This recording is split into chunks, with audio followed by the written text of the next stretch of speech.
Demak, men hozir Evereem suvlarini degustation qilib beraman sizlarga o'rtoqlar. Juda qiziq bo'lyapti. Menga mana shu zanjabil, limon, asal aralashgani, chunki shamollaganimda qishda buni choydan ichardim. Endi yozda muzdek ichimligi qanaqa bo'lar ekan, deyapman. Bu yoqda ananas va kokos. Hozir buni ham ichib ko'ramiz. Bismillah.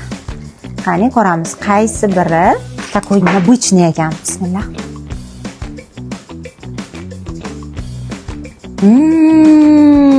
Voy, вообще zo'r. Реально zo'r, ishoninglar. Asalli ham mazasi kelib turibdi-da, shunaqa zo'r chiqibdi. Mana bunisini ichib ko'ramiz. Voy. Мягкий такой, boshqacha мороженое mazasi keladigan ichimlik ekan. Juda zo'r. Mani sinovimdan o'tdi dedi-yu.